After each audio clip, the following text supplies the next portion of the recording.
더불어민주당 이재명 대선 후보는 부산에서 해맞이 행사에 참석하고 스마트시티 단지를 찾아서 혁신기술 가치를 강조했습니다.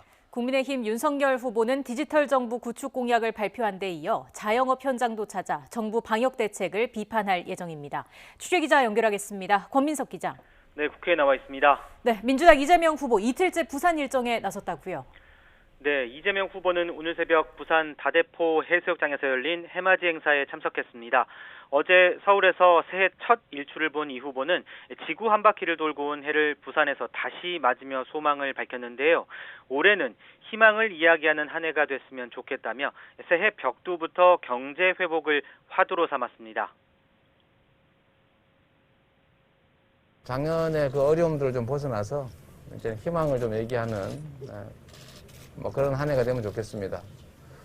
특히 이제 경제가 너무 어려워서 올해는 경제가 재도약하는 그런 토대를 한번 만드는 해가 되면 좋겠다 그런 생각이 듭니다. 이 후보는 이어 부산 강서구에 있는 에코델타 스마트시티 스마트빌리지를 방문했습니다. 비대면 원격 진료, 에너지 절감 기술 등이 적용된 단지를 둘러보며 스마트 혁신 기술이 새로운 산업으로 자리 잡고 일자리도 많이 만들어지길 기대한다고 밝혔습니다.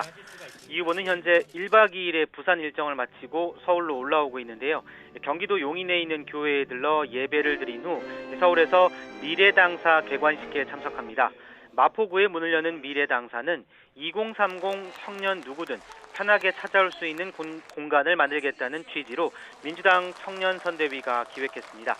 이런 가운데 이 후보는 SNS를 통해 부동산 공약도 발표했습니다.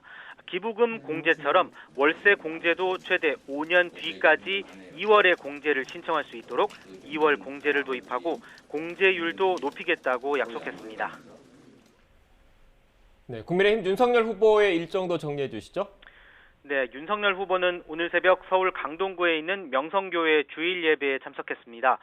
윤 후보는 7시 예배에 앞서 30분 정도 일찍 도착해서 신도들과 새해 인사를 나누고 덕담을 주고받았습니다. 예배를 마친 후 설교 중 가장 인상 깊었던 구절을 꼽아달라고 했는데 어려운 일이 있어도 모든 것을 하나님께 믿고 맡기면 된다는 부분을 꼽았습니다. 윤 후보는 여의도 당사에서 디지털 플랫폼 정부 구축을 위한 공약도 발표했는데요. 몰라서 복지 혜택을 놓치거나 관공서를 헤매는 일이 없도록 정부 행정 서비스에 AI 기술을 적용해 편의성을 높이겠다고 밝혔습니다. 그러면서 현 정부가 코로나 초기 방역과 백신 도입 실패를 감추기 위해 정보를 숨기고 비과학적 방역 조치로 자영업자에게 희생을 강요했다면서 디지털 플랫폼 정부가 들어서면 감염병 대응도 과학적이고 정교해질 것이라고 역설했습니다. 윤 후보는 오후에는 같은 취지로 코로나19 방역 강화로 피해가 큰 자영업 현장도 찾아갑니다.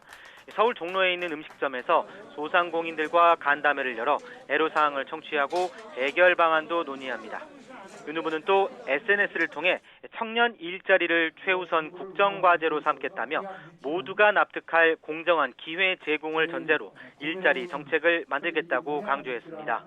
이런 가운데 정의당 심상정 후보는 여의도에서 청소년 선거대책본부를 발족하고 청소년들과 토크 콘서트를 진행하고 국민의당 안철수 후보는 국회에서 기자회견을 열어 새해 첫 공약으로 복지 정책을 강화하는 공약을 발표했습니다. 지금까지 국회에서 YTN 권민석입니다.